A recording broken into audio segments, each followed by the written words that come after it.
Bien, vamos a hablar ahora del dialecto jónico-ático, que como su nombre lo indica, comprende por un lado al jónico y por otro lado al ático. Vamos a hacer primero una ubicación geográfica. Fíjense que les pongo ahí en el mapa, ¿no? La ubicación, por un lado, en violeta o lila, el jónico y el ático en rosa, ¿sí?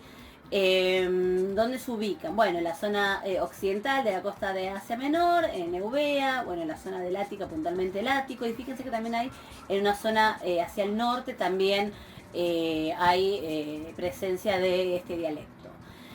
Comparte características con el micénico y con el arcado chipriota y también tiene algunas isoglosas, es decir, rasgos comunes con el griego del oeste. Y esto entonces indicaría un periodo de contacto en común en una era, digamos, luego de la era micénica.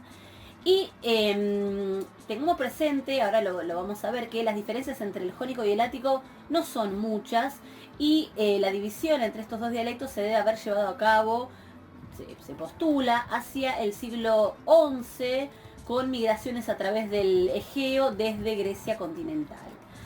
Y por último, señalemos que el griego ático es el que se ha vuelto la lengua estándar, el dialecto estándar, que es el que se denomina koiné, después de la conquista macedónica. Nosotros no nos estamos dedicando a esa etapa del griego, sino más que nada estamos concentrando nuestra atención a los orígenes del griego, pero bueno, tengamos presente este carácter del ático respecto de, bueno, volverse la koiné, ¿no? Así que bueno, lo dejamos como presentación y ahora pasamos puntualmente a la descripción del dialecto. Bien, entonces, vamos primero a las vocales. Observen ahí que les pongo que la alfa larga va a presentarse como eta, que es un fenómeno que después vamos a ver que es parcial en ático. Se da también en algunos casos la metátesis de cantidades vocálicas por caída de yod o por caída de bau. Ahí les pongo el ejemplo del sustantivo polis, ¿no? Donde tenemos ahí ese poleios originario que entonces cuando la yod cae quedan en contacto la eta y la omicron, la eta propia del tema y la omicron de la desinencia de omicron sigma del genitivo y entonces luego de la caída de esa yod cambian las cantidades, intercambian las cantidades y la eta pasa a ser epsilon y la omicron en omega, ¿sí? Y después, esto es algo que habíamos comentado respecto de digamos, la importancia de estos alargamientos secundarios, o sea, no heredados del indoeuropeo, sino de los alargamientos que se dan o por alargamiento compensatorio o por contracciones, que para el caso de el timbre E va a dar EI, que es una E larga cerrada, ¿sí? Recuerdan esto que ya lo fuimos comentando y el mismo fenómeno lo vamos a ver también con la O larga, ¿sí? O sea, es cuando tenemos para el jónico ático un alargamiento secundario, esto que decíamos, ¿no? Que es un alargamiento producto de contracciones o por compensación, eso va a plasmarse en U, que es una O larga cerrada, ¿sí? Así que, bueno, esto, como decía, es un fenómeno que vayan chequeando las diferencias en los distintos dialectos. Y pasando ahora a las consonantes, vamos a encontrar el uso de la nu efalcusticón, o sea, la nu movible.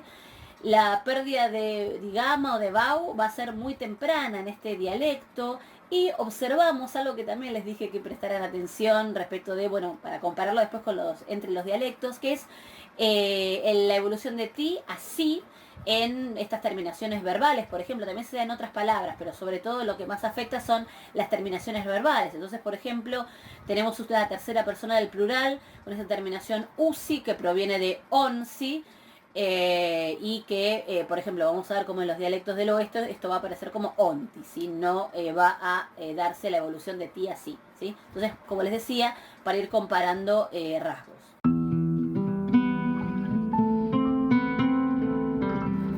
Vamos a hablar ahora de rasgos de tipo morfológico que en algunos casos, bueno, afectan la sintaxis.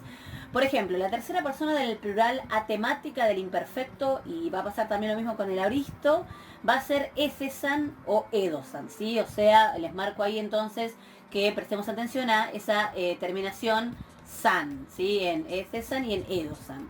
Originariamente estas formas eran con nu, entonces yo les pongo esen, que bueno, previo a hacer esen era esent, o edon, que era de edont, ¿sí? Con esas terminaciones, bueno, que eran originariamente en utau y después en nu, y en algunos dialectos esto se va a conservar.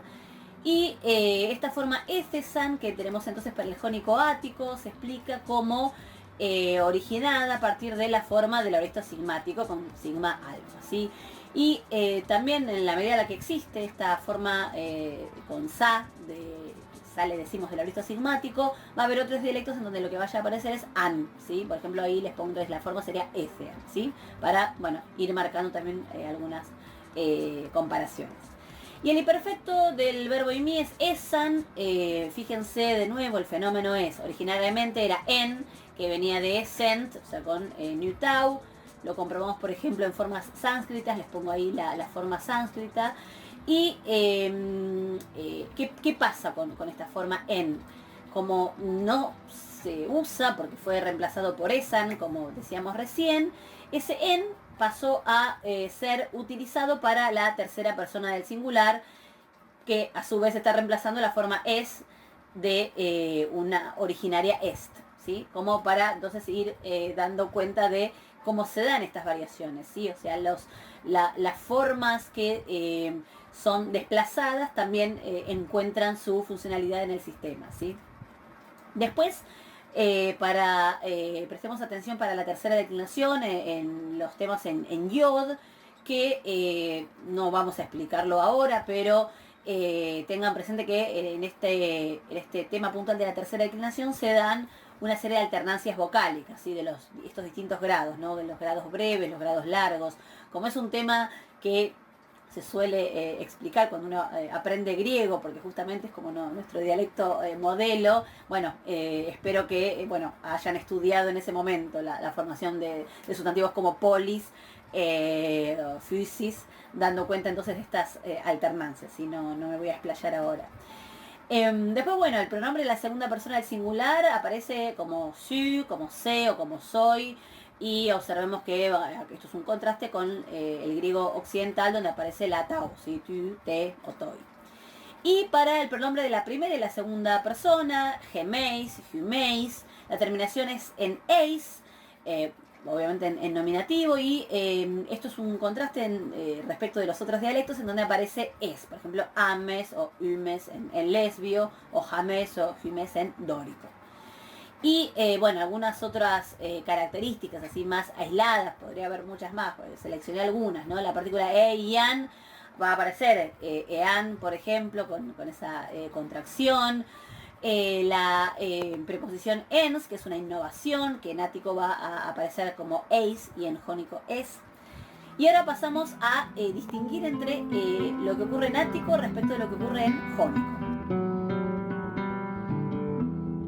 Vamos ahora a los ejemplos primero del ático. Con las vocales, habíamos mencionado esta característica del jónico ático, de que tenemos una eta como consecuencia de alfa larga, pero es un fenómeno que en ático se va a revertir, es decir, va a aparecer alfa cuando esto está ante iota, rho o epsilon, ¿sí? Estos son los famosos casos que seguramente han estudiado cuando estudiaron la primera declinación, por ejemplo, que son los casos de alfa pura, ¿sí? Es alfa que ante rho, iota, epsilon se mantiene. Bueno, este es entonces un ejemplo de eso, ¿sí? Eso que decíamos que era característico del jónico ático, de mantener la eta. Bueno, para el caso del ático, esto, digamos, ante rho, iota o epsilon, va a revertirse y va a aparecer una alfa. Después, el sonido U largo heredado va a pronunciarse U, y justamente, fíjense lo que les pongo entre paréntesis, que acá hay que hacer una distinción entre U, como entonces este sonido largo, fíjense con el cerrando los labios, U, y el sonido U, que sería como el de nuestra U, va a estar plasmado en el diptongo omicron U, o sea, U, ¿sí? Entonces, U lo reservamos para ese diptongo, U. Y el sonido de U largo va a verse expresado con esa U bien cerrada, ¿sí? Con el abocinamiento de los labios, ¿no? U. Y respecto a la contracción de las vocales, observamos que es un fenómeno extendido en el ático. Entonces ahí, por ejemplo, tienen genus a partir de esta forma originaria genne, os, que de hecho, bueno, en otros dialectos va a aparecer, ¿no? Sin la contracción, y bueno, el ático va a tender a contraer. Vamos ahora a las consonantes. Bueno, en primer lugar, la dental en contacto con la yod, ti, y la gutural en contacto con la yod van a dar como resultado doble tau. Y esto, bueno, les pongo el ejemplo, Hetton. Revisen en los videos en donde vimos justamente los fenómenos fonéticos que atañen a la yod.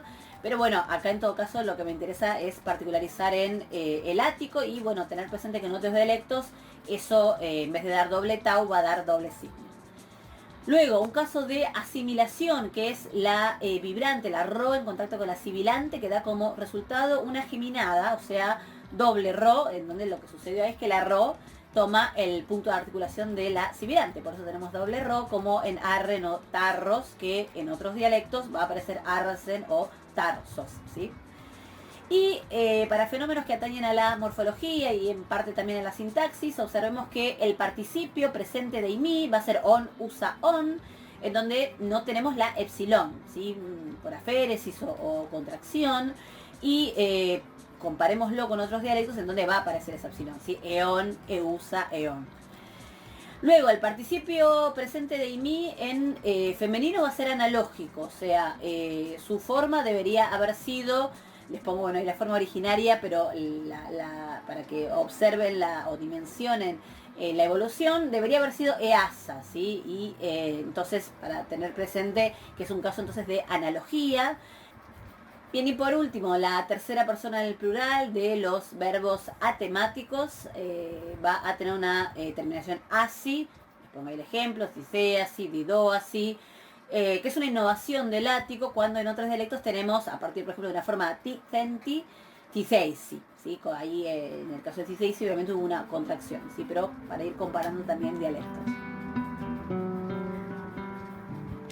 Características propias ahora del jónico. A ver, respecto a las vocales. Esa alfa larga de venida en eta se mantiene eta incluso ante ro, iota o epsilon. Así que comparen esto con el ático, en donde ante ro, iota o epsilon se revertía ese proceso de alfa larga a eta y que pasaba de nuevo a alfa, ¿sí?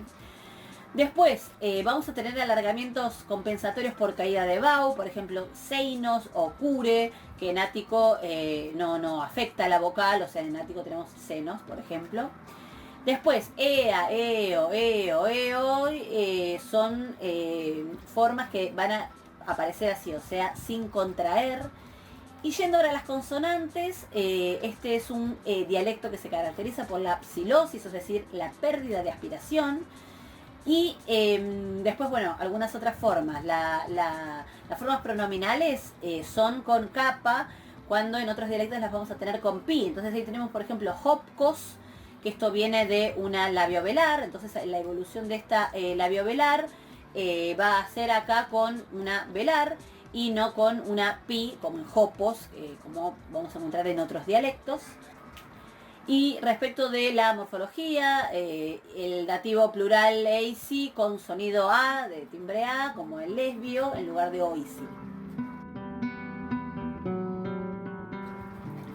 Bien, ya que hablamos de la psilosis, quiero entablar una relación con la escritura, porque habíamos comentado justamente en el video introductorio algo acerca de las peculiaridades de la escritura en los primeros testimonios de escritura alfabética.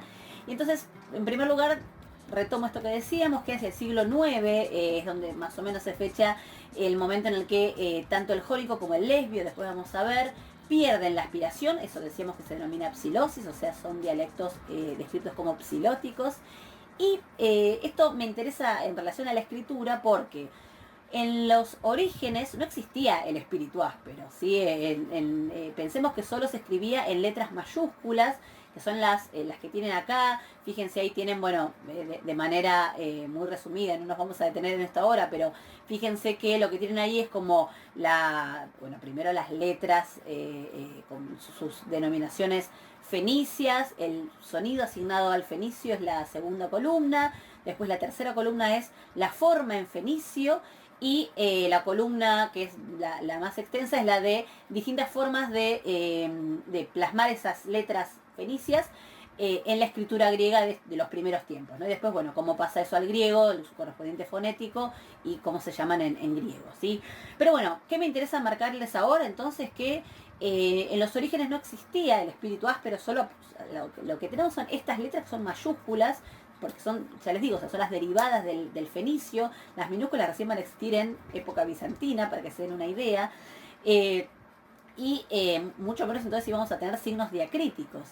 Lo que teníamos entonces para marcar la aspiración era lo que después va a devenir eta, que es la het fenicia. Se las marco ahí, es la letra número 8, que es entonces una aspiración, ¿sí? Y además fíjense que los primeros testimonios de esa het no son como una eta mayúscula, sino son más bien como unos rectángulos, ¿sí? O unos rectángulos con algunos trazos horizontales en el medio, pero sepan entonces que en origen lo que se marca como aspiración es eso, aparece esa letra, ¿sí?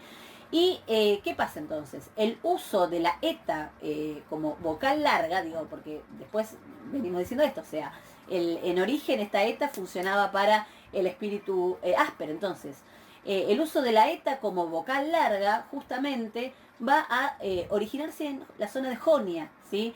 Porque no era necesario a partir de la psilosis ese signo para la aspiración, ¿sí? Entonces, retomo. ¿Cuál es el origen de la eta? O sea, para dar cuenta de la vocal de timbre E larga abierta, la het en su uso particular en Jonia, en donde como hacen psilosis, es decir, pierden hacia el siglo IX aproximadamente su aspiración, bueno, queda un signo libre que ya no lo necesitan y a partir de eso, que les queda suelto ese signo, lo reutilizan para marcar entonces la vocal larga, ¿sí? Y bueno, les decía, la escritura del espíritu áspero es muy posterior, o sea, tanto el áspero como el suave, ¿sí? Recién en periodo alejandrino vamos a encontrar las primeras manifestaciones de estos símbolos. Y les muestro un ejemplo. Este es el vaso del dipilon, que es un tipo de escritura que ven ahí, es en espejo, o sea, de derecha a izquierda. Espero que bueno, puedan ver ahí en el vaso cómo la escritura aparece, ¿no? En la panza de la vasija. Y observan que la primera de las letras de esta inscripción, yo se las muestro ahí, es justamente una het fenicia, ¿sí? Y en general, por convención epigráfica, si uno bueno, quiere marcar puntualmente cómo aparece expresado ese espíritu a partir entonces de la het fenicia, como no es una eta propiamente, porque la eta decimos, o sea, se introduce posteriormente la distinción entre eta y epsilon. Eso se marca convencionalmente con una H, ¿sí? Como para dar cuenta entonces, de que esa aspiración que está expresada en estas inscripciones arcaicas, esta es una inscripción del siglo VIII, para que tengan una idea de los primeros testimonios de escritura alfabética. Entonces, para dar cuenta entonces de esa aspiración a partir de una het, bueno, se pone una H ahí. Eso es hos, ¿no? El pronombre hos.